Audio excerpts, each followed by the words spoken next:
Welcome to Sonderlings, integrating Troika system. Let the bio ride begin.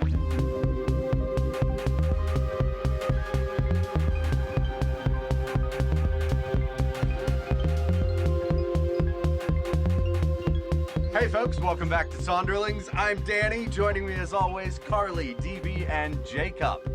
Hi. We are recording another episode tonight, and it's gonna get weird.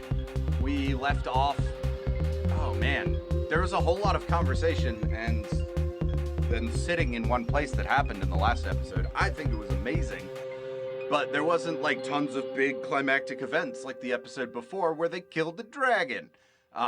This past episode, they did, in fact, meet Gulia's family member, Gooselin, and had an interesting run-in with them, and are now slowly heading back towards what they believe is the direction of the bar, which is the bar, both literal and, like, business style, that's just in the middle of the wild, uncharted areas of the spheres.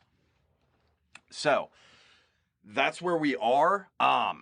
Hopefully we're going to do some fun stuff tonight. If you can, just a quick reminder, hit that like button, hit subscribe, hit the bell, comment, show us some love, talk to us. And then also maybe go check out our Instagram at Sonderlings Podcast or the Twitter run by me at Sonderlings Pod.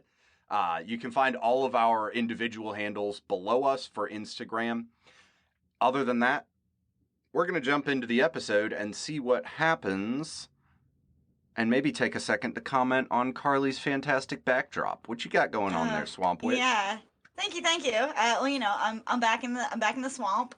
Yeah. So the last few weeks, listeners, for those of you who don't necessarily watch us on YouTube but are tuning in on one of the audio-based listening platforms, you may not have noticed. Everyone else that watches us on video probably has. My backdrops have been changing pretty consistently. I'm not always at home, and also moved in the last couple of weeks. So hopefully this setup will work really well, but a heads up if we have had any weird sound stuff going on in the back end, or if there is anything wonky today, we are working on it. Thank you for sticking around, and I apologize if I've sounded really weird. I feel like all of us always sound really weird, so it's fine. Yeah, not for the pith voice, but specifically if I'm echoey. Yeah, absolutely. So, speaking of Pith, Pith just met Gooselin, and what are the other big notes? Oh, you have a new masthead, not masthead, you have a new, dragon head on the prow of your golden-sailed barge. Word. I that remember has that been now. shrunk on there. As well as, don't we have a little vial of dragon blood? I believe this does. Nimbus saved a vial of dragon blood. Yeah. Yes. Yeah, so we have that around. Yeah, I that's believe a there's thing still that happened. spork, but I think that's been licked clean at this point. No more dragon blood on that, but We only have one spork and we had to clean it, had to use it. Absolutely. So I think we're going to jump into kind of just what's happening in general. You are floating through the creamy, gelatinous abyss between spheres. It's weird. It's wonky. You've never been here. You're pretty sure that, like, maybe no one else has ever actually sailed through this exact part of the humpbacked sky before. Cool. It's a bit of a surreal feeling.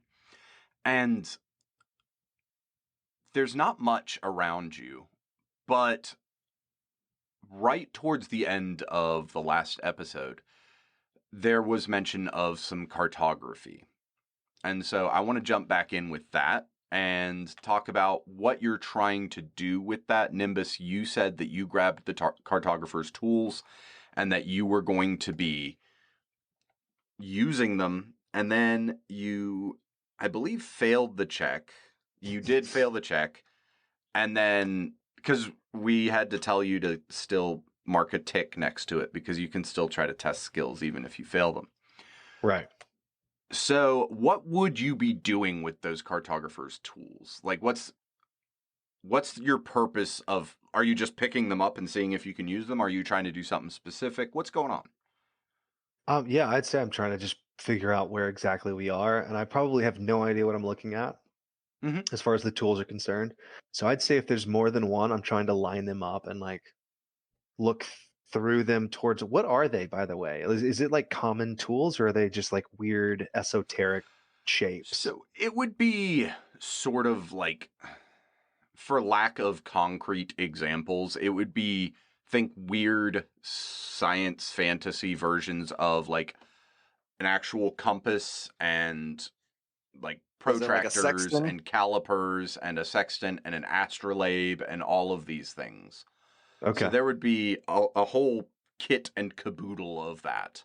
And Word. So I can play this honestly because I only know about half of the things that you said.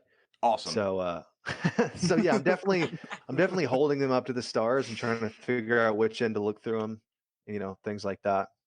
You're holding that upside down. Yep, I actually you got bite it the right. compass. I actually bite the compass because I think it might be made of real gold, but then it just like some of the gilding comes off in my tooth, and I keep trying to, Like, have you guys ever seen these things before? I have no idea what I'm doing.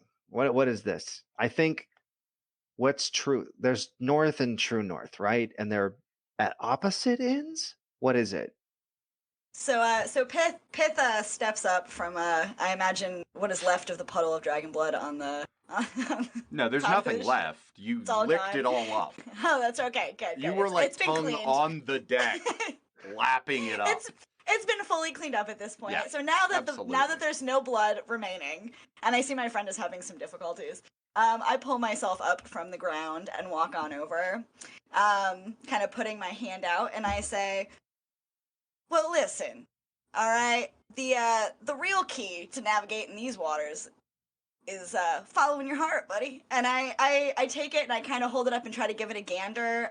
I do not have a skill in Golden Birch Pot, but I will attempt to do a little roly roll. Yeah. See if I can figure it out. All right, so I got a 3. My total skill is a 5, and it was roll under, right? So Yeah. Nice. So you're doing things. What exactly are you trying to do? I'm basically trying to figure out how to utilize this along with the map to try to start navigating us in the direction of the bar. Okay, cool. So taking a gander at it, trying to actually see if I can figure out the way that it would work, like this compass cartography tool bit. Yeah. See if I can figure out how to use it with the map to start like navigating the ship at all. Having been on it and looked for my love in the past at least once. See if I can So remember anything. this would be, just for everybody that is going to be testing skills in the future, this is astrology, which is Okay. using this sort of thing. The cartographer's tools are just kind of giving you a leg up in that. So it doesn't make much sense that you're able to do this, because really it doesn't make much sense. But you know that you are on the way to the bar. You kind of intuit that you're on the way to the bar, and you've picked up these like little clues and been like, oh yeah, this would make sense. So one thing that you've been tasked with is mapping, the unexplored reaches of the spheres in the humpbacked sky. And so this is going to give you the ability to kind of at least add this, like, hey, there's nothing here, to your relative position to the bar. So you will know, like, all right, this place, we've already been there. So you don't necessarily have to, like, sit down and draw it at this moment, but it will be happening. I had this cool idea that like the skill check could be a thing where we were all kind of around this table tinkering with these pieces, and they kind of look like they go together, but some of them don't. And then Pith like connects something, and it's almost like things like click into place. And I was imagining that it would be this, like holograms in movies and TV shows and stuff. It'll do like a little, and then it does like the slow rotating kind of view. Yeah. I was imagining that, but like these cartographers tools only have like the well-established stuff. So like the hologram has like our ship in the middle, or like us, and then it has like half a dozen well-known spheres, but then everything else is blank. But if we look out, we can see like other things, so we could like start to map it and like realize it on the hologram. Interesting. I actually really like that idea. So let's go ahead and say that that's how things are happening and not what I said, because I like that more. So just Retcon that. Retcon. Speaking of retcon, I just looked. I actually have an astrology skill now because I'm now a thaumaturge. Oh. I'm not a solid. Oh, wow. Look So I at you. feel like as I passed it off to Pith, I was like, wait a second. Once you heard the pieces click, you went, "Oh, of course that's how that Yeah, works." What are you talking that's about? exactly. Teamwork I makes actually the have a dream work, tattoo baby. of that. Come on. Nice.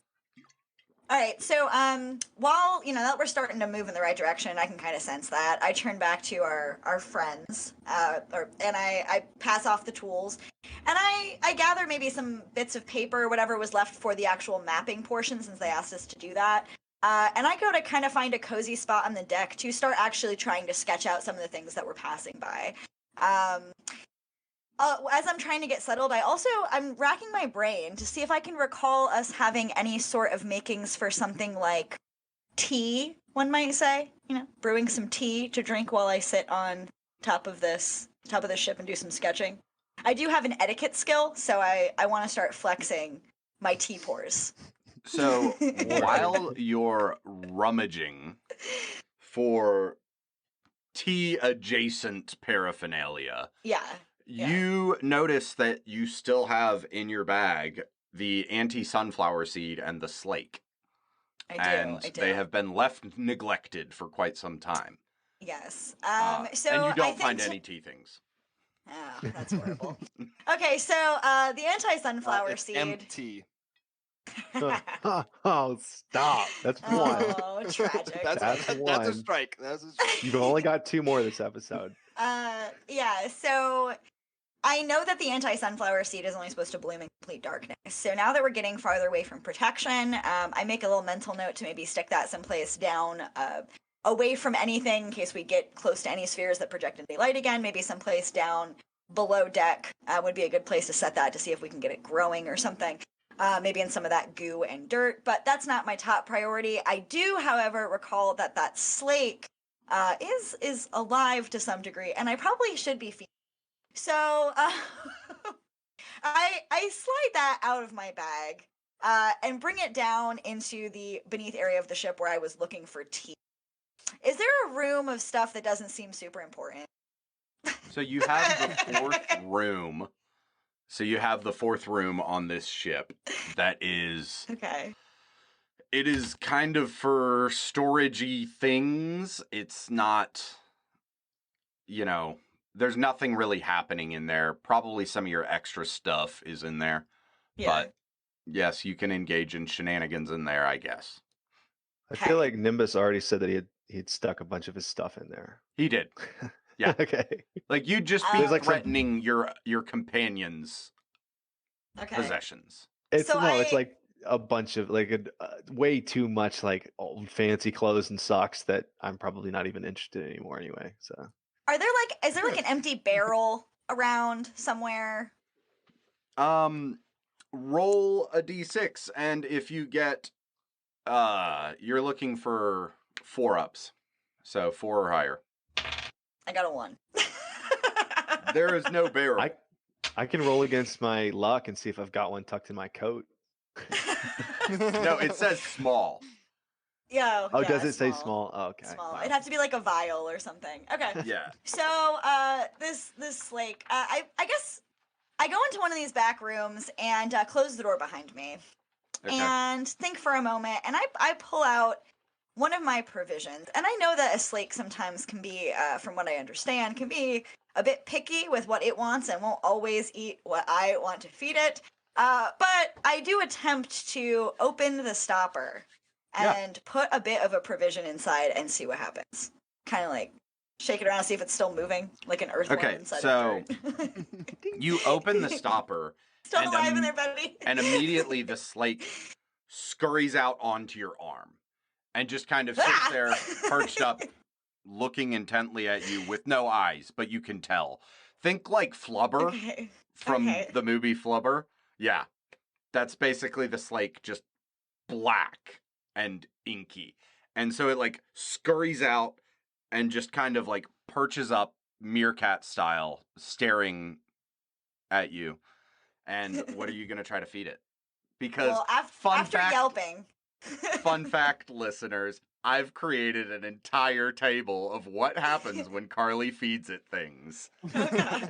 Yeah, Okay. it's Okay. it's a 2-page Word document. So This is fun. Okay. Okay. Yep. Sorry for the work, but I appreciate it.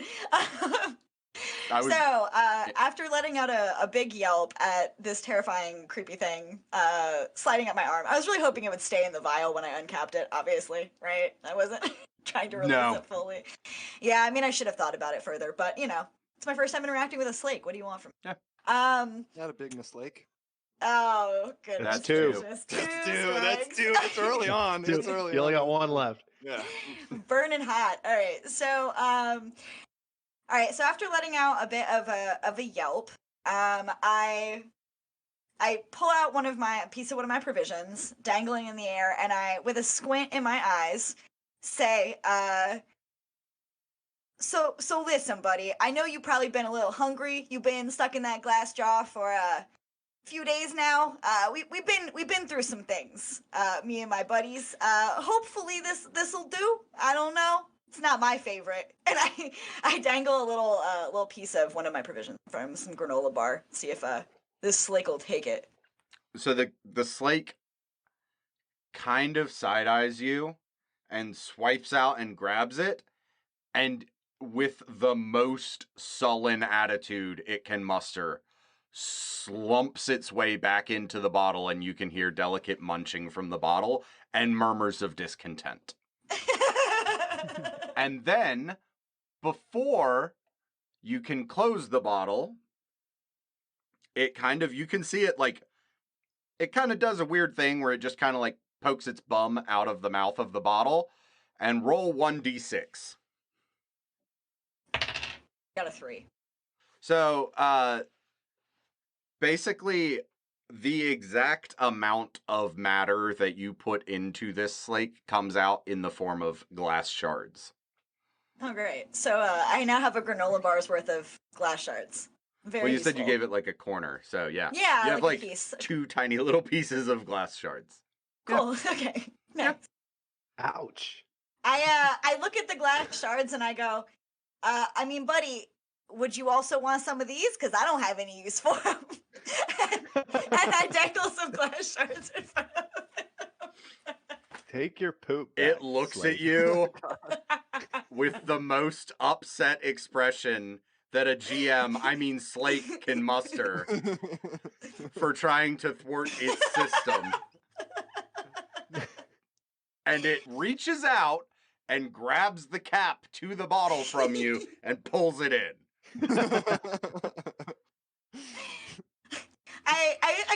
I got a little bit of a frown on my face for those who are just listening in, and I go, listen, buddy, it's not like I'm supposed to know. Okay, back in my bog, me and my people, we all love to reindulge in the things that we excrete. We consider it holy.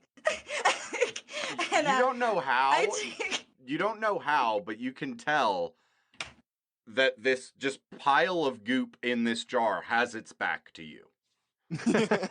Like, it actively has its back to you. But I don't know how you can tell. It's like an amorphous blob. Yeah. Alright. I frown a bit more and I go, I go to put it back in my backpack and slink my way back upstairs looking for my buddy Nimbus. And I'm thinking to myself, this Slake might be mad right now, but I bet my buddy's got some doodads that this Slake might want to eat. A couple he might be able to spare. Maybe. I like that I forgot to mute my phone. I like Way the to go. slake. It's like if a cat was like 25% smarter, this is exactly how a cat would act. Oh, yeah, no. I put a lot of character into this thing. Yeah, I never thought I could feel a fluid harumph, but I really feel like when it Yeah. capped itself, it was like, humph.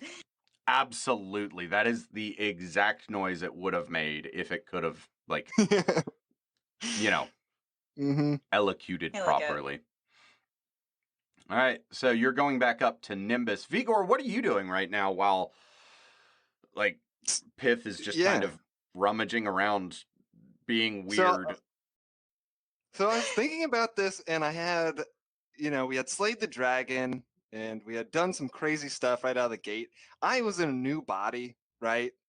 And I feel like the spirit, the mind, and the body have started to reconcile a bit, right? And so Vigor, he's always lived by chaos. It's always been a motivating factor. It's always been his greatest drive, the thing that he has elevated and worshipped.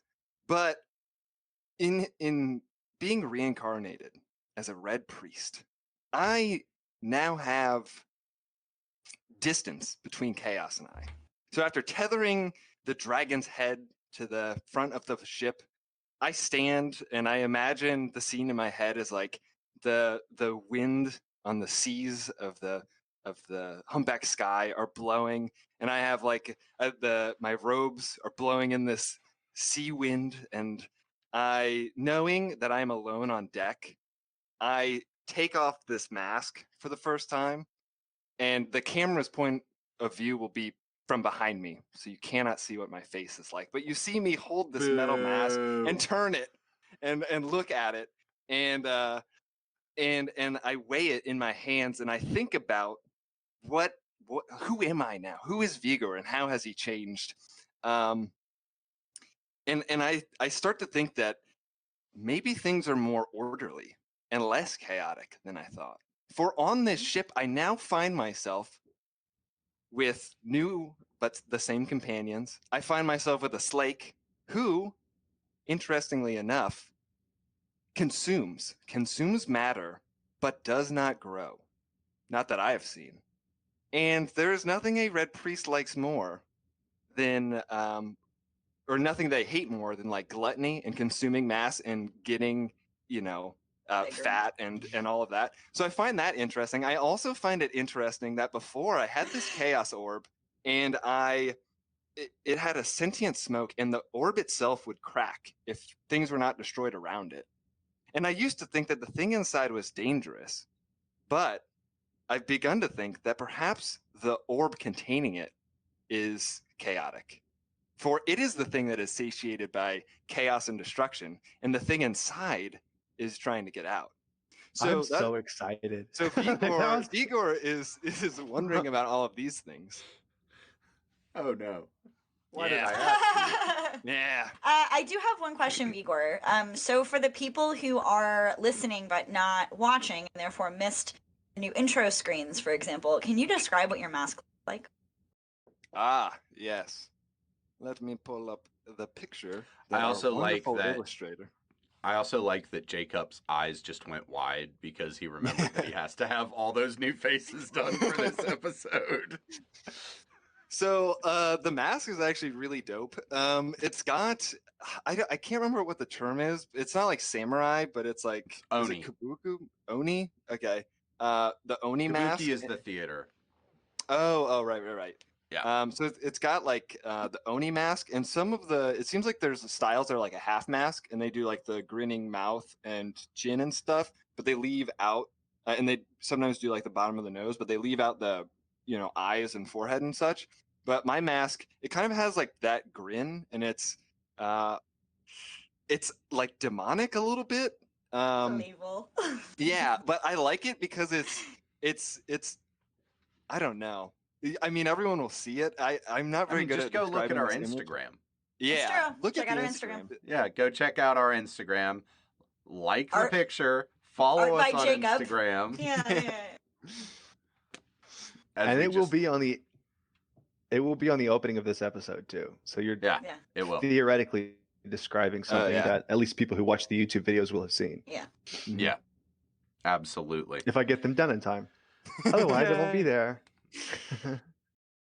So Vigor places his mask back on and throws up the cowl of his hood, and he marches below deck to find his companions, to see what they see, and to learn more about this mysterious bar.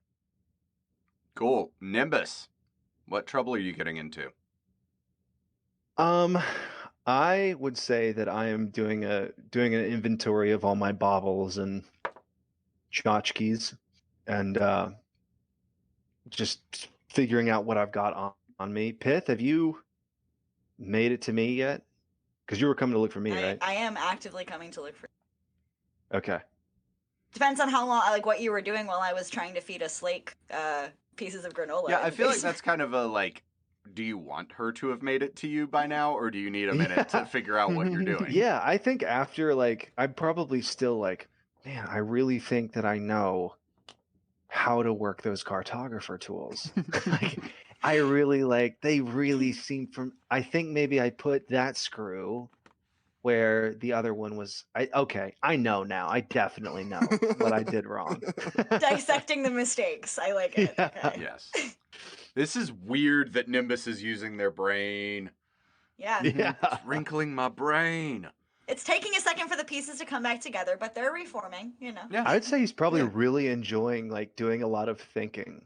Yeah. He's probably Yeah. really enjoying that. Now, quick question: when you come back to like, let's say your room, and you like open the door and you look at it, do you totally like see the logic and the madness? Like, do you see like what prior you was like? Oh, of course I organized it this way, from softness to coarseness and socks. Of course that makes sense, and I put them in a pile like this because I grabbed this one first and blah blah. Or is it like you come back and you're like, it is a whirlwind in here. What have I done? I think yes, I probably understood it very well because like when I first started thinking again, my brain like I reasoned through all of that kind of stuff. I was like, "Oh, this is why there must be a reason," right? But now as time has progressed, I'm starting to lose a little bit of that like that side of myself that made it's like, okay, yes, I think I remember that this made sense, but I don't like it. Or maybe I do like it, but it's just like, okay, it doesn't really matter anymore. Like I'm starting to move more into like having a brain, starting to get used to it. Starting to settle back in that head of yours. Yeah, that's Yeah. right. In that headspace that is now full of head instead of empty. Yeah. All right. So, Pith, you have found your way to Nimbus. What's going Beautiful. on? So I see that he looks a little deep in thought. But I have priorities here, okay? I got an angry slake in my pocket. So I walk up and I pause, kind of give a little gator at what you're maybe working on, and I go, not nearly as important as what I have to say. And I poke you real aggressively on the side, and I go, hey, buddy, I'm gonna need your help with something over here. I got a hungry little friend, and I need one of them baubles you keep in your pockets. I saw you got a lot of them. I turn around, I'm like, no, that's perfect. I really need your help with something too. It's driving me crazy, okay? I sneezed, and I don't think that what came out was just stuff from space. So I'm confused. When we sort of reincarnated, do you think it put stuff in our nose? I mean, I don't know what happened to Quith, but maybe some of that extra snot she was always carrying around transferred to you in the whole ordeal. I couldn't really tell you. I know I've seen her summon it from some other place, so it's not really my forte. If you got some extra, though, I'd be happy to take it off your hands. Maybe the slake will eat that. Didn't seem too happy with my granola. The what? You, I guess you didn't really spend a whole lot of time with it. I was a little worried I might have killed it, and I started pulling it out of my bag. I got this little guy, he turns stuff into other stuff, but he's kind of unpredictable, and apparently he's very picky. And you can sense a bit of attitude coming from the bottle. 100%. Oh, you don't want that. You don't want that. That is like, let me tell you something. You just like that's like a what's it called? It's like a novelty. They don't really do anything. They just kind of you put stuff in, nothing really comes out. Why don't you just give that to me? I'll tell you what. I'll trade you like I'll trade you a couple glass vial. Hey, I've got this little bit of dragon's blood. I can trade you this for the slake. What is that? Oh, my eyes light right up when you say you have some Uh-oh. extra dragon's blood. And I look at this slake, and I look at you for a moment, and I remember the sweet, sweet taste of that dragon's blood. It was And then so I say, so viscous, so moist. and then I say, but- I'm just kidding. You're my friend. I would never do that. Slakes are super awesome and they're very valuable and like never traded to anybody for any reason. Okay. But- I back up a little bit when you say that, and I go, I thought we were friends, Nimby. I let you touch my We head back are. when I was on that lily pad. You trying to mess with me? Yeah, you used to give me high fives except with your tongue, but let's not go back there. Let's talk about what's happening now. Like, I really want to actually feed this slake some of this dragon's blood.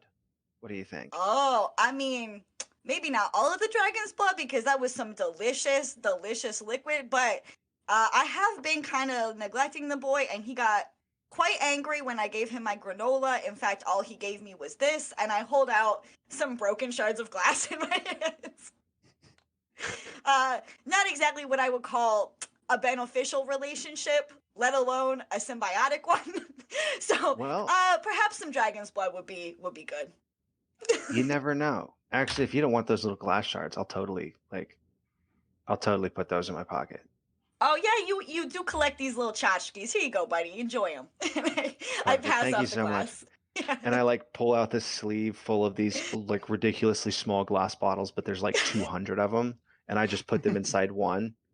And then I'm like, Yes. just a second. And I actually like labeled the top broken glass, and then I put the whole big thing back in my jacket. I'm like, okay. Well, what do you think? You want to try some dragon's blood? You want to feed it a little droppy or two? Because we got to slake its thirst, right? Oh, I like Ooh. the way you think, so I like the way you That's think. one. That's one. That's one. So I give a little tip tap on the glass, and I go, "Come on, little buddy. How does that sound? A little bit of that tasty dragon's blood." Ooh, and I pop the cap. All right, you pop the cap. I am going Pop the to top. read directly what I have written because it is precious. I swear to God, if he turns into a dragon, I'm gonna kill myself. Just a lizard. I will say Nimby's looking pretty light on his feet. Like he's ready to duck, dodge, flip, fly, whatever he's got to do. Like he's not sure what's about to happen. After the glass, I'm not that scared in game. Right. But yeah. All right, so when you feed the slake a magical item, Okay. joy! Oh, what bliss! The slake will perform an elaborate interpretive dance in thanks, leaving behind more excrement than seems possible with something directly at the center of the pile. Roll 1d6. Okay, lovely. So it's doing a little dance. What kind of dance are we talking? Are we talking like An elaborate interpretive dance in thanks. Okay. I love it. I So, got Gian- a 5 for reference. Okay, you get magic poop. Ooh. Of course I do. You ready for the text on magic poop? I am. Whomever smears this magic poop onto an item or being will always be able to smell that object or being, no matter the distance, and will innately know in which cardinal direction the smell is coming from. Wow. So I Simba. see this magical poop in the middle of all of the other Whoever excrement. smelt it dealt it. And Yes. I immediately, from just a little bit behind you, Nimbus, you feel a hand grip your shoulder, almost like it's looking for some emotional support. And as you turn back to see Pith, he is crying quite heavily out of both eyes, and says, "Oh, Nimby, if only our girl was here to see this. This is the kind of smell that she loved." I'm sorry. Looks are up we talk- wistfully. Are you talking about the worm or the befouler? Like when you Oh. say our girl, like that's starting to get a little non-specific. Oh, I am quite offended when you ask that question. Quite offended. Well, Nimby, I'm talking about our girl, the one whose head I used to live on. The one who brought me here to hang Of out with you course. guys. But Of I guess course. maybe she wasn't as important to you as I thought she was. No. Please forgive me. I literally had half the brain I have now the whole time that I knew her. Oh, you're probably right. I may have acted a bit too harshly there. I do forget.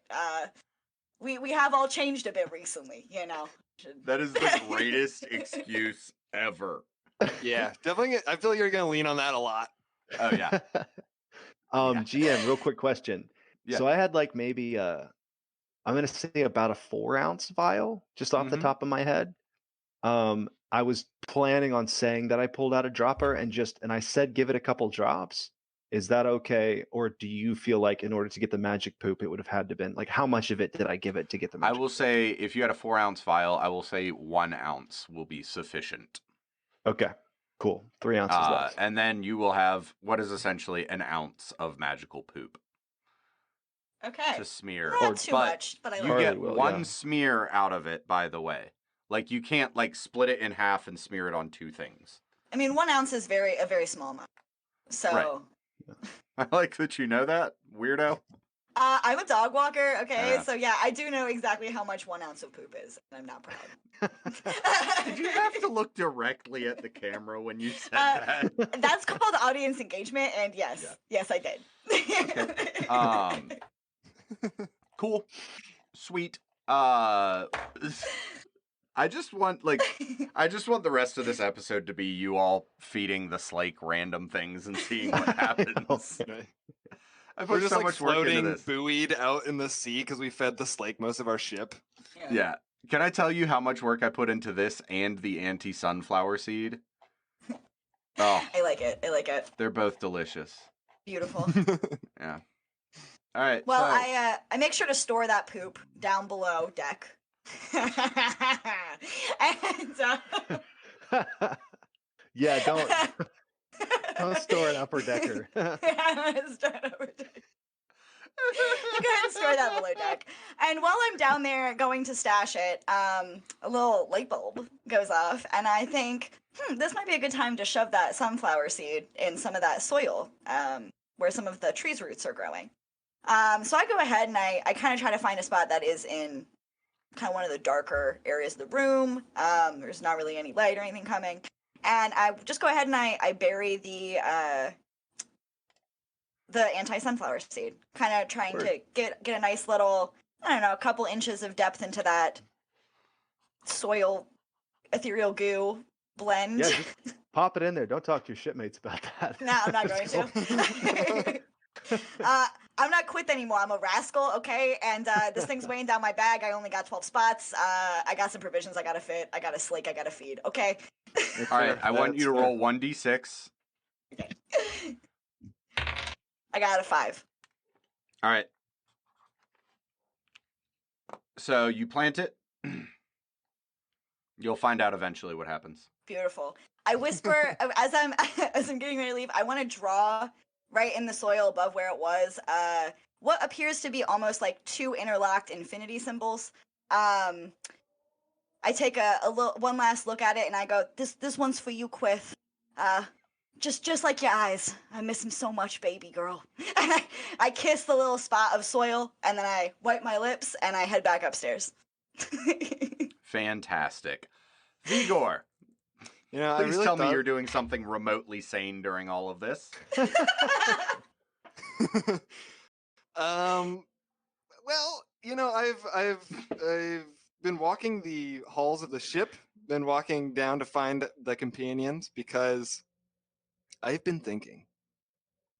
I don't know anything about the bar really, and we have a lawyer on deck, and so I'm wondering maybe they know about the laws at the bar. So I feel like barge. that's 3. That's 2.5, maybe. Yeah. You're walking a thin 2.5. line here, okay? So I walk into the room as you turn away from the soil, and I slam open the door. There You see me actively wiping some brown soil-like substance off of my mouth, and I look a little embarrassed, and I say, What's happening? "Oh, what can I help you with there, buddy? Little aggressive entrance." You should be careful with your hunger. I'm do not eat too eating. much. I'm not or eating you anything down here. I'm gain no mass. Slake. I'm no Slake, buddy. I'm just down here taking care of some business. All right. The What can I Slake help you knows with? his business. I mean, the Slake did some good business earlier, if you know what I'm saying, buddy.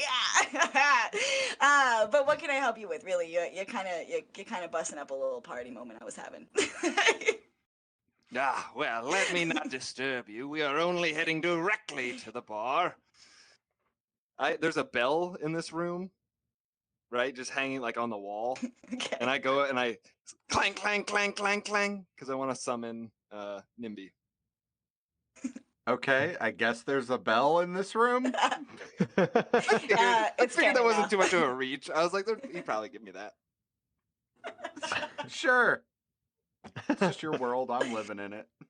I love, as a brief aside, I love that like we go to the derby and we get loaded up with all these crazy magic items, and then I'm like, can I have a bell? And you're like, a bell? Are you?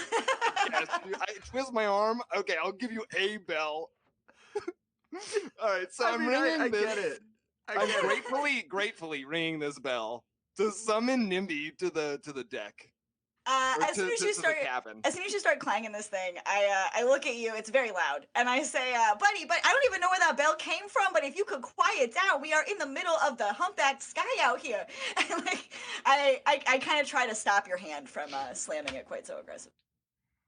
So Nimbus runs down the stairs, throws open the door, and says, I don't have very many memories of the last, like, however long it was as a zoanthrope, but one of the most distinct memories I have is staring at that bell almost every day that I've been on this ship, trying to think of a good reason to ring it. I'm just glad that you did that, because now I actually remember something from that time. It's pretty cool.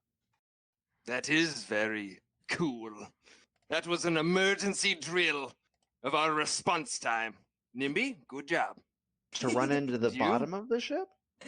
Well, yes, of course. If we are being besieged by enemies, this will be our last stand here, among these Okay. walls, fighting shoulder to shoulder.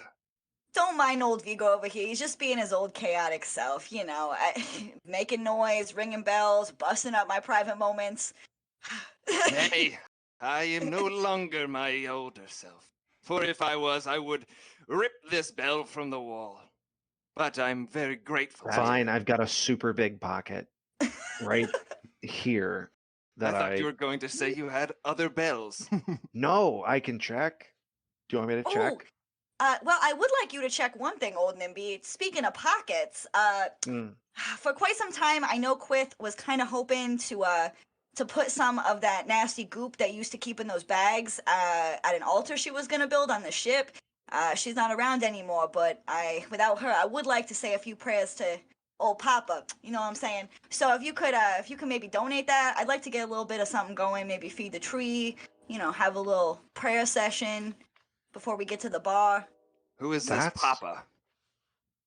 I kind of give you like a bit of a scowl, and I say, the great Papa Toad, Papa Sherp. Do you not know? Have you not talked to Our Lady? Papa Smurf? Oh my goodness! Do not take my Papa's name in vain. I will not have that. And I look behind me at what appears to be like a mud room, basically, and I say, not in a spot like this, not in a place so close to God. So I kind of Very raise my well. hand and I'm like, Pith, I think that those pants that I was wearing, I discarded in a room. And if you're talking about the smell that was coming from the pockets, you are more than welcome. In fact, I will let you harvest that yourself from that Oh. article of clothing. That's exactly what I was hoping you would say, Nimbus. This is why I love you so much. You can Give actually you- have the give you a little pat on pants. the I'm shoulder. not sure what I was doing in those, but I'm not super stoked about owning them. Like, I'll just give them to you. Oh well, I would probably like a couple more options than just this stiff outfit. I say, and I fluff my little collar a bit. Something Yes. to wind down in at the end of the night. Yeah, as the days have progressed, I've really started to be very bothered by things that don't have more pockets than most of my clothes used to have. And these robes are full of pockets. I haven't even found them all yet. Like, there's something that's sort of down by my knee that bumps on my knee if I move too quickly, and I can't find it. It's in there somewhere. It's something that's kind of heavy. I have no idea where it is. That is Anyway. interesting. I also have been enjoying this robe life. It's easy breezy. I'm flowing It from is. deck to It is. deck. It is quite. I know. I moved right past it, but I definitely took my pants off.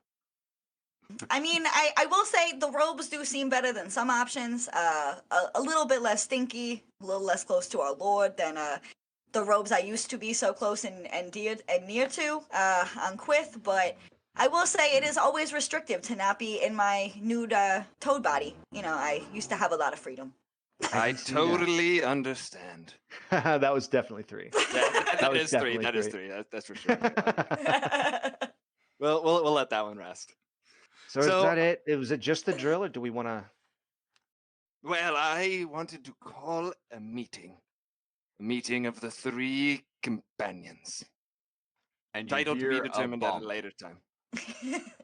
3.5 companions. You hear a bump, and it kind of rocks your golden-sailed barge. I look directly at our good friend Vigor and I say, so I'm guessing maybe it wasn't so smart to have this meeting below deck when we're the only people on the ship, buddy. And I give you a little pat on the shoulder and I go, I'll meet you up top. And I start climbing my way back to the top You of the hear ship. to check everything. skittering on the deck. As There's you're- definitely something up here, buddies. Maybe you should come with me. As you're climbing, Nimbus grabs you by the arm, and he's like pale, super pale, and he says, "Is the slake still in the bottle?" I put my hand up and I go, smarter than you used to be then, Nimbus. I don't remember whether or not it went back inside. It is a little bit of a rascal. I mean, I thought there were going to be people up top when I came down here to deal with the situation. Apparently, we left the deck unattended, so probably the slake. Yeah, probably the slake. And I start walking much faster. Like, Test luck. okay. I tied an 11 for an 11. Awesome. Okay. We have... So the slake, you'll find out in a minute. You definitely hear skittering. So are you like climbing up to the deck? Yeah. All right. So you you get up to the deck, and what you see is that a small, sort of weirdly constructed, like, I guess think like a miniature version of your golden sail barge is just next to your golden sailed barge. It looks like it would be piloted by a 4 or smaller person crew. It depends on the size. Like if it was like an ardent giant, 1. If it's like dwarves, maybe 4. And what you do see is you see 2 rather sizable piles of poop, of excrement on the deck. And you see your slake dancing around the piles of excrement, kind of doing like a jubilant, celebratory, like, I'm super happy that I got to eat as much food as I wanted to dance. It is also now a little bit larger than it was. Not much, but just a little bit. It can still fit in the bottle that you had it in. So as soon as I get on top of the deck, I assume Nimbus is right behind me. You're following me up, right, bud? Mm-hmm. I immediately put my arm out and I go, "Oh no, buddy! Oh no!" And I glance at you and I go, "I'm hoping maybe you got some extra tape or something we could lock this guy inside of this jar with if he doesn't quite fit anymore. I think he might be a little bit bigger." And I start to kind of try to tiptoe a little bit closer to this dancing slake, and I go, buddy, hey, buddy, And how it you turns doing around, over there? and clearly, like, very, very, very proud of itself, it points at the ship that docked with you, and then it points at the 2 piles of excrement that both have weapons laying next to them, and then looks very proud of itself and just hops back into its bottle, and then reaches one arm out and grabs one of the weapons and eats it really quick. So you're going to need to roll a d6. I got a 5. You got a 5. Is it more magical poop? Because No. No. It is a poop sling. Huh. Okay. Yeah. Is this like a hand slingshot, It's like a or like is it like sling. David and Goliath sling? Yeah, David and Goliath style sling that is meant for flinging poop. Okay. Wow. I feel you like would a monkey actually monger know- would love this. You would know that this poop sling. So fun fact: a lot of animals, like especially like more herbivorous animals, you can take their leavings and flatten them into discs and dry them, and they actually make incredible projectiles for this poop sling. And so, were you to train with this, you would be able to do some damage. But yeah, you get a poop sling, Okay. So I'm like, go ahead. and you still have to search through the other 2 piles of poop. Yeah. I am mutually a bit upset, but also really proud of my little slake buddy. And I I'm like, turn hey. to Nimbus, kind of proud and confused and unsure of how to proceed, and I go, well, I guess he did a good job up here. And I say, yeah, it looks like he did. Just pray to whatever God pleases you the most, that as you go through that experiment, you don't find anything like, I don't know, badges. I mean, I guess, but we are out here in the uncharted, waters. I'm not sure there's anybody that would know. I'm not you sure know. why anyone would be out here other than, a government patrol. Or or- a pirate ship. It's not like we haven't seen those before. Could be pirates. That's fine. Yeah, could be pirate ship. I'm Could be, being a little could be glow pessimistic goo right now. hunters. I'm You a little never know. concerned. You can tell from their weaponry that is still on the deck. It looks a little ill-kept. It's probably some form of pirate. These also are smallish piles. So it's definitely not like median-sized creatures. They look Word. Okay. If you were to build a doll out of it, they'd be about the size of gremlins. Okay. Nice. Yeah. Okay. So I'm gonna hit our. I'm gonna kind of elbow our red priest and say, "Hey, you want to hop on that ship? Check it out. Let's go. Come on." Yes, it is righteous that we board their ship when they so rudely boarded ours. Yes. And there might be stuff on it. Yes. And once we are done, I will light it ablaze. We'll talk. Let's do this one step at a time. Okay, let's go look at it, and then let's meet back. You can go ring the bell, and we'll meet back down there, and we'll discuss what we want to do with the ship. Because I was thinking maybe sell it. Sell it or offer it to the red gods of fire. I was going to say offer it We'll to someone discuss more funny. after. Yeah.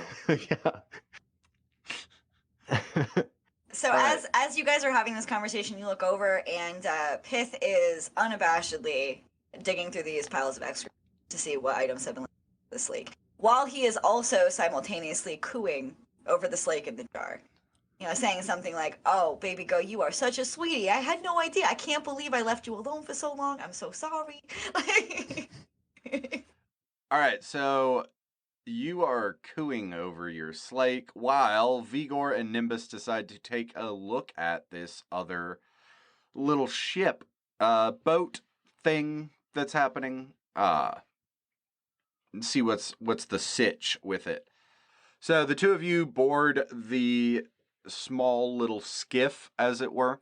What are you looking for specifically? Just kind of trying to get a feel for the place? Like, are you rooting around for something specific? What are we doing? First thing I do is as I plant my feet on this ship, I look around because a little schooner like this, it could be just a quick vessel, and they use it, they board something, they steal something, they fly off quicker than a larger ship. But it could also be a small ship that was, deployed from a larger one. And so I look to see if there are Word. others, if there's another ship on the horizon. So you don't see anything else on the horizon. This is definitely big enough to, like, go out on solo runs. It's right on the line where, like, if you saw, like I said earlier, if you saw like an ardent giant or 2 on this thing, you would assume obviously there's a bigger Mhm. fish nearby. But with it being a couple of gremlins, like, you saw the amount of waste that was left over from this lake. You all know it's a kind of equal transfer. And so they could easily have been living on this thing pretty comfortably. There is a below decks. The below decks is sized appropriately for them, so it would be roomy for them. I doubt both of you could go down there and actually maneuver around much at all, but one of you could kind of pop down there and see what's going on. On the deck, you don't see much. It's a pretty tidy rig. There seems to be an interesting console amidships. There is no sail. This is not a golden sailed barge. It appears to run on some sort of weird fuel and portal through the spheres in the humpbacked sky.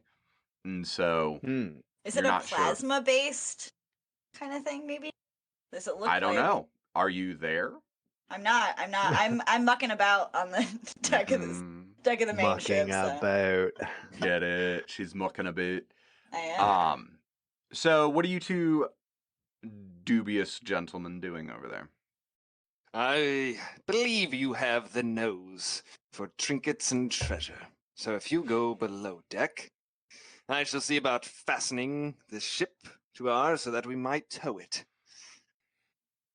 I say sure. That sounds great. I'll go poke around and see if I can. But 1 second, real quick, and I go and there's like a trash can kind of off to the side, and I look in there and there's some bones that have been recently, like they just ate some kind of animal or something, and there's just like a pile of bones, and I think they're a little slimy, a little gross. So I think Pith might trade something that she's got for a pile of these bones. Also, they make good, like you can put them in soil, so I think maybe I could put them into the tree. Anyway, think so I grab a compostable. handful of them. Yeah, exactly. I grab a handful of them, and not wanting to get the pockets of my robe, my new shiny robe, dirty, I reach around behind me and pop open the leather fanny pack that I'm wearing, and pop the bones down in it, and then proceed below deck. I put a hand on your shoulder, and I turn you around before you go below deck, and I stare at you, and I say, and just to be clear, anything that you find down there, we shall look at as a group. You have many pockets in that robe of yours, and I don't need any gremlin treasures going disappearing. Understand? I cross my finger over my chest, lick my fingers, and hold my hand up. Like, hey, no tricks. Hey, we're all friends. You guys took care of me when I only had half a brain. Like, I'm like totally cool. Because honestly, she's probably finding some cool stuff that I didn't really want to have to dig that through that piles of stuff to look for. So I figure we all bring it all together, kind of put it on, and then like have a little swap meet. That's cool. I'm totally cool with that. I'm imagining all the times that some of my stuff went missing when you had half a brain. And like a ferret collects shiny stuff. I'm like, all right, but I'm watching you. That's fine too. I don't blame you. And I grin and I wink and I go on below deck. All right, I look, I'm sure they have some rope and stuff on the top of the deck. So this is fun fact. You would know that this is appropriately sized, that you may actually be able to use it. Think more like a lifeboat sitch. If you were to very politely sort of persuade your tree mast sail thing, it might actually accommodate this in its branches for future uses. Interesting. Mm-hmm. Very Now, interesting. very important question. The bell that's on the deck of this ship, because obviously, no, I'm just kidding. I'm just kidding. I There are quit. just bells on every ship. This is now Going canon. home. It's just No, there's obviously a bell on every ship. It's weird that yours Word. is below decks. Like, that's what weirded me out. Wasn't that you had a bell on the ship, it was that you wanted it in that room specifically. Mhm. The bell that's on the deck of this ship is small. It is made of silver. It's sort of formed in the likeness of a hand, like cupped downward so that the palm is the top of the bell where the clapper would be hanging from, and then the fingers are the part that you would ring. Yeah, so that's what the bell looks like. It's just kind of there. Other than that, you've got sort of what appears to be like a steering thing. There's kind of a plinth in the center of the deck, and in the middle of the plinth is a pool of some sort of liquid that doesn't seem to act like a liquid does. Like, it acts like liquid in the bowl, but if you, like, as you're kind of rocking about, the liquid is staying native to the bowl. So Right. it's not like if you had a bowl of water, you're rocking about, the water's trying to slosh out. No, like, this is completely flat and placid, and it's almost as if the liquid is anchored to the bowl. And so if you were to, like, stir it, it would move, but as the bowl moves, the liquid stays in relation to it. Interesting. Yeah. Makes me think And of like this the is- kinetic sand and stuff, you know? I know that's Yeah. what I was thinking too. Yeah. Is this and this is positioned in a way that we might consider it to be the steering mechanism for this Mhm. ship? Like it's in kind of Yeah. that spot? Okay. Yep. Cool. Interesting. Okay. Yeah, Nimbus, below decks, you're seeing a couple of pretty tidy looking nests. Like, the nests themselves are made of what are clearly like fabric scraps and leftover bits and baubles of different sacks and stuff like that. And they're clean though. They're tidy. And other than that, there's not really much down here. It seems like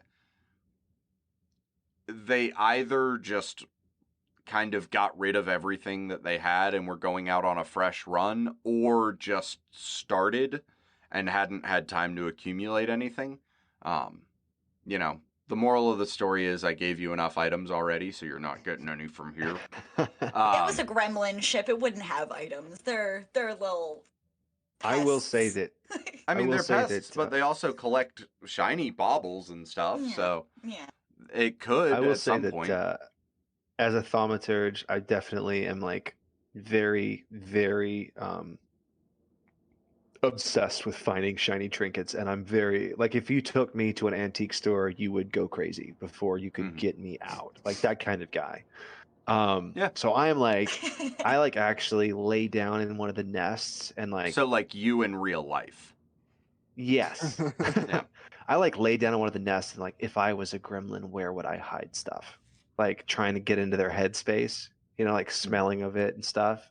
And Okay. like I check the floorboards, I go all over and check all kinds of stuff. I like pocket some of the nest just cuz. I'm Test laughing luck myself. for me. Yeah. What's that, Danny? Test luck for me. Okay. See if I get gremlin mites Ugh. from Yep. a pocket full of gremlin nest.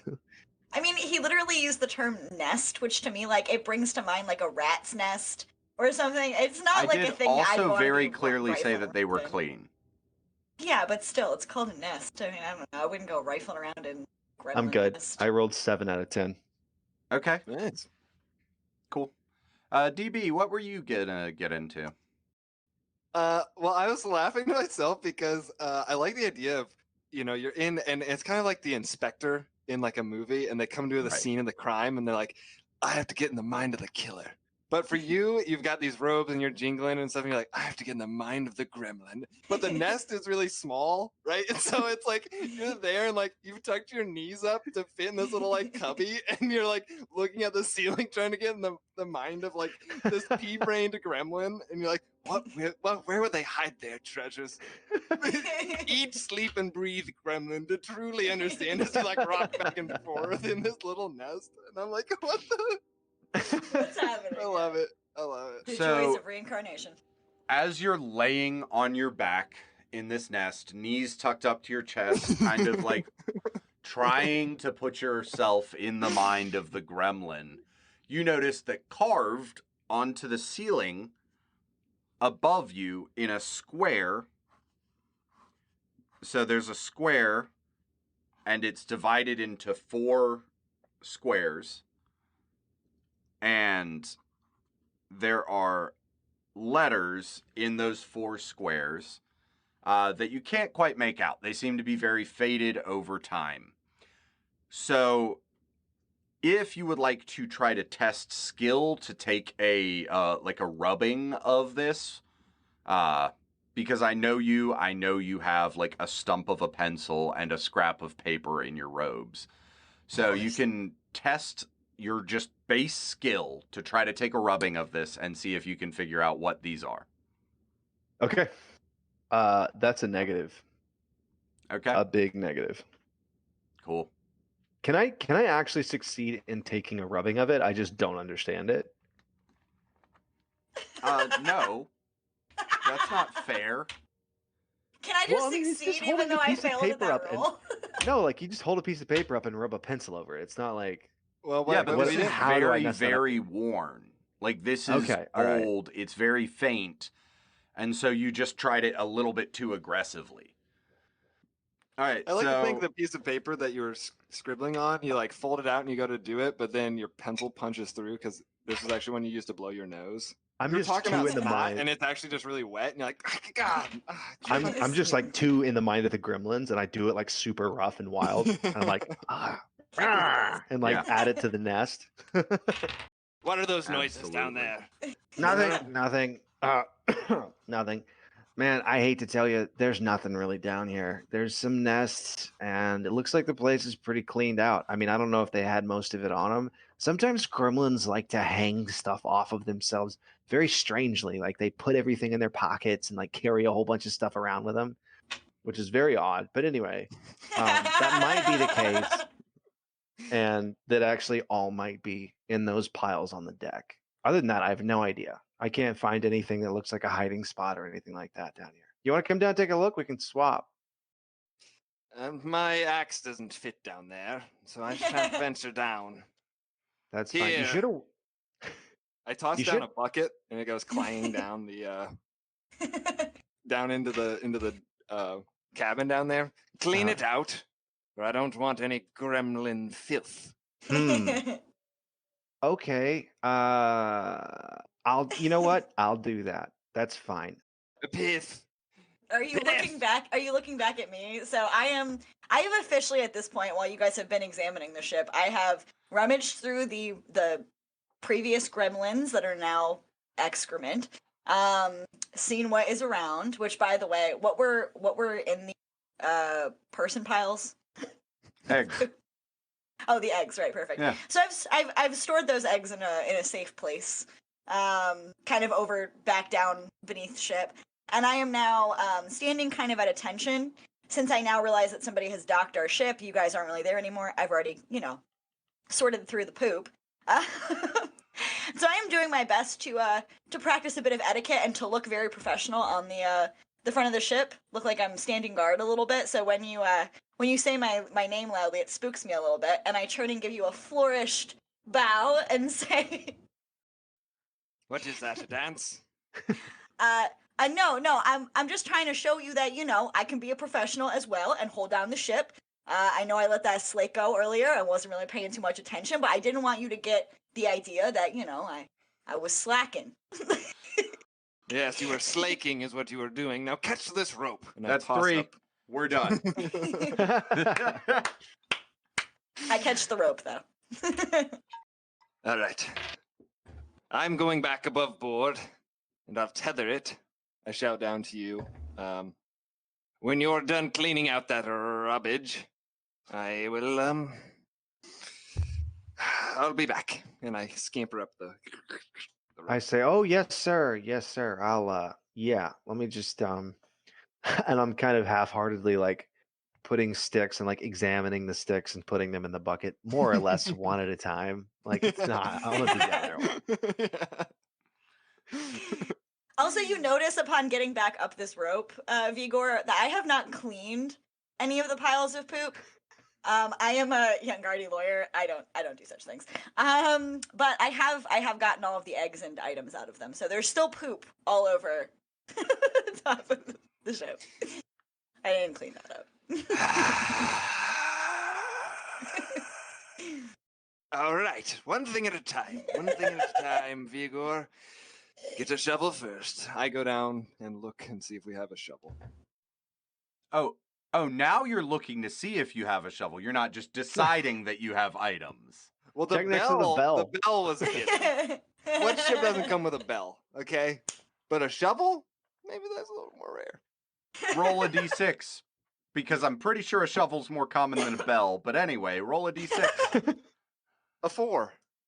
A 4? Okay. You've got a shovel. I hate you. A shovel is used for shoveling. So I grab Yes. this bad boy and I walk up back to the deck and I say, all right, I'm going to shovel this pile. Well, you tell me about the bar, for I think we might be underprepared. I don't know much about the bar. In fact, I don't know much about laws. I hadn't really concerned myself with them before. I thought, what is that? Words that somebody said once? I'm smirking. I'm smirking as you're starting to say that you've never really learned about the law, and I go, well, listen, you're gonna love the way that the law works, honey. You may be more practiced than you think, and I give you like a little bit of a wink, looking down at this shovel and how well you seem to be handling it on the ship, and I say, from what I remember of the bar, there was plenty of combat involved. with a strong wink. And I think you can handle a weapon better than most of us. Very well. If it is a might makes right situation, perhaps I will be. Now, unfortunately, I'm not entirely certain that a big metal bar out in space will be exactly the same as the kind of law bar that I have some weird sordid memories of having experienced.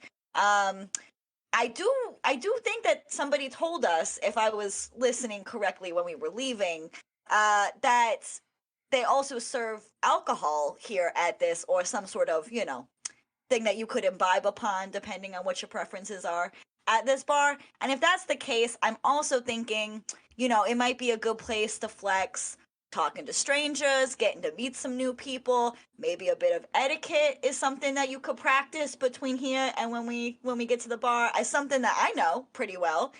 You not so much. So and I tap my young guardy law book a little bit in my backpack and say, I'd be happy to teach you if you want to finish cleaning that up for me. Yes, I am almost done. And I shovel the last of it into the humpback.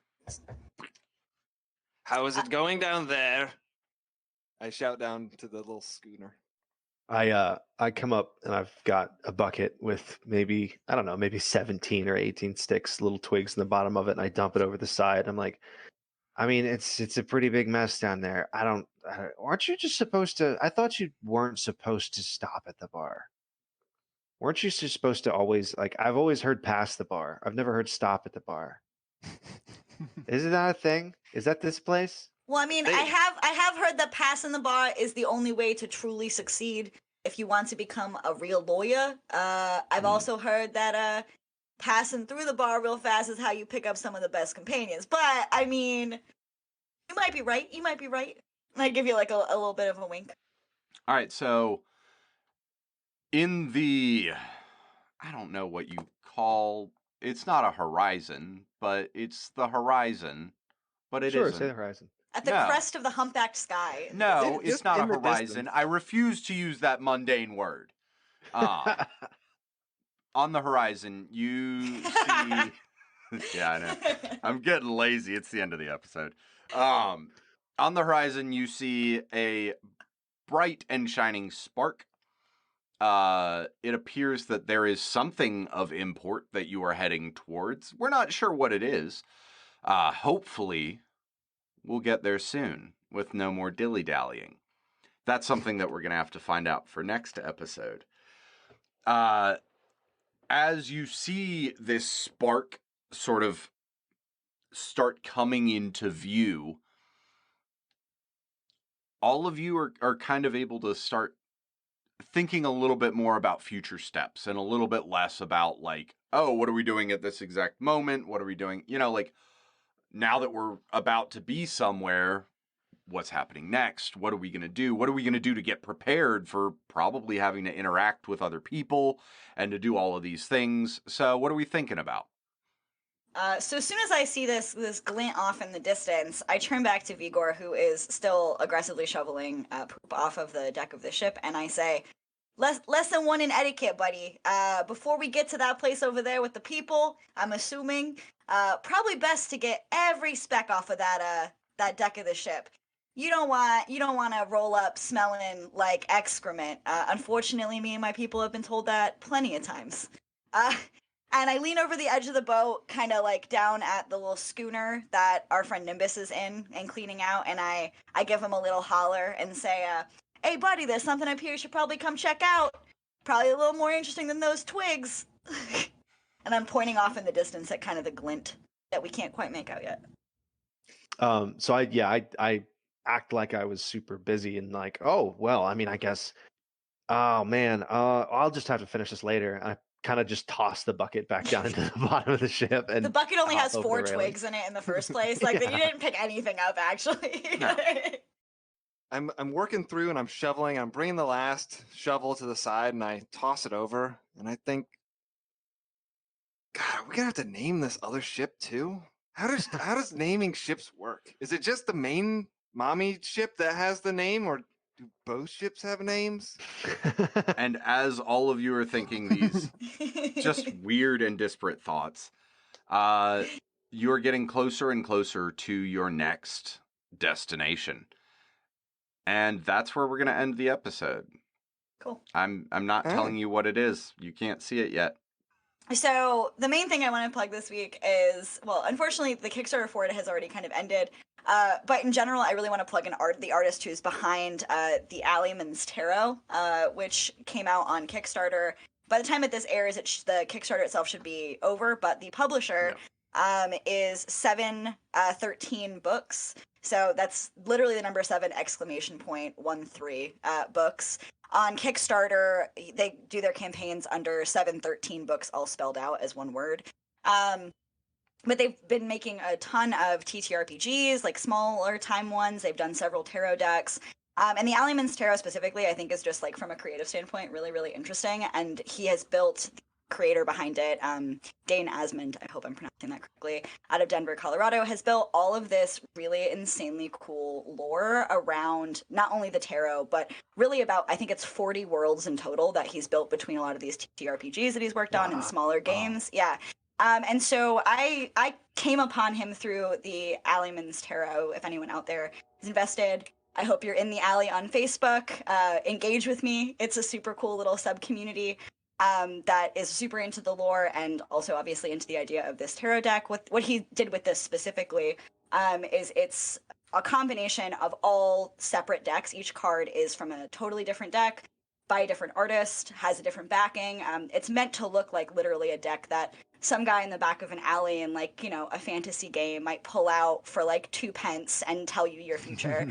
But there's a bunch of really interesting lore and even some really cool kind of like gods and patrons entities that like he's kind of come up with that are behind not just the Alleyman, but the performer is like another really fascinating one. So I really love his work. I love what he's doing from like a storytelling element. And I've been kind of just keeping my eye out to see what else he comes up with in the future. I'm hoping that down the road, maybe as a group can even play one of like his smaller like tabletop role playing things, maybe on like a one off or something. But really, really interesting lore, very unique. I feel like it's a little reminiscent of some like D&D-ish fantasy with a little bit of like sci-fi thrown in. But it's very, very cool. Would highly check it out. Highly recommend checking it out. If you are interested, a good place to start is the Alleyman's Tarot Kickstarter within the update section. He actually has a massive post he did on the Alleyman specifically. And from there, you can kind of dive into the Facebook groups and some of his other projects to learn more. But really fascinating. If you do feel like looking into it a little bit, the best update there is number 11, which is the one specifically that covers the Alleyman. There's paragraphs and paragraphs and paragraphs of lore there, and I feel like it was just a really inspiring read, trying to come up with like deities and stuff like that. It was very unique and something different than just picking up like a D&D lore book, you know. And it's something that's been a labor of love, I think, for years for this. Heck Nice. yes. That's awesome. All right. Who's next? I can go next. So mine is actually a really easy shout out. I love Magic the Gathering, and I feel like this week I really had to give it because over the last I played Magic today with my brother and another friend of mine online, and we hadn't played in probably like a month, right? And so in that time, of course, I'm always messing with cards. I'm always building new decks. And in Magic, there's 5 colors. Each one kind of has like a theme to it. I work in a certain wheelhouse. Let's say it's 3 colors. But recently, over the last month, I built decks that work in the other 2, and one is like a combination of those. And it was really cool. Like I love Magic because the playstyle is way different. Like I built decks that just focus on particular mechanics. So I built this one, and the commander for it is this giant wizard. So he's a wizard. He's called Agar, the Frozen Flame or Freezing Flame.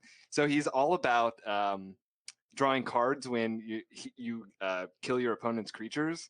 So he's like this massive giant wizard who comes, and if your wizards, giants, or spells kill your opponent's creatures, you get to draw cards.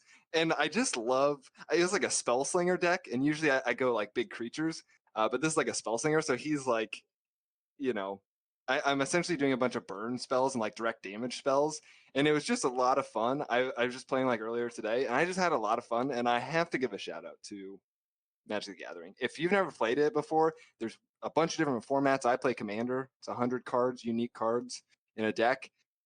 You can customize your deck to whatever you want. You can focus on a single mechanic. You could focus on a single phase in the turn. You could focus on a particular creature type, a particular color. And I love games that you can customize. And I feel like Magic Commander in Magic is like totally customizable, and every game is unique because you're drawing random cards every game and blah blah. So I gotta give them their props. Wizards of the Coast, Magic the Gathering it's badass, and I love it. So my thing, I did it today, and there's something called the CDC challenge, and it's character design challenge. Maybe it's CD challenge. I'm not sure. Anyway, it's on Instagram, it's on Facebook. They have their own website. It's all over the place. I'll probably actually plug that. They haven't accepted me yet as a member, so I'm not going to plug them until they do that. But I was kind of lurking on a lot of their artists because basically it's a monthly thing. They give you a prompt, a monthly prompt, and then you design there. It's very specifically character design. So they design a character, or you design a character and submit it, and then they've got all kinds of prizes and stuff. And those would be awesome. But also like being part of, because it's a really big group. I don't remember. I want to say they had like 300 and something thousand people on Instagram. So like being a part of an artistic collective that large, I think would be really, really fun. Yeah. Lurking on their page, one person, I should say, has won several times, or at least gotten an honorable mention. And their Instagram is jlk.fx, and it's Jean-Luc, I believe. Jean-Luc Cole. They're from Paris, France. And their character design is like on point. It's phenomenal. It's all personality. Like not super over the top complicated or anything like that, but would just slide right into a movie. Like you can sense a personality on a lot of these characters. What sort of vibe? It's Is it like gritty? Is it neon? Is it bright? Is it dark? yeah, oh gosh, it's hard to say. It's not dark. It's definitely like some of it is almost like Miyazaki. Okay. It's very bright, animated cartoon sort of characters, and some of it slides more into like other animes and stuff like that. Like a little bit darker, a little bit more serious. But I wouldn't say. I'm just looking through his page now, which makes for great visual podcasting. Me like not looking at the camera. But yeah, some of it definitely gets serious. He does some fan art. Here's a dude from One Piece. He's got Mulan up there. There's Jack Sparrow. Nice. Yeah, he's a phenomenal artist. And like after seeing, because this is me, okay, I'm joining a contest. So I'm like, has someone won several times? So I look and I'm like, oh, this guy has. Oh, that's why.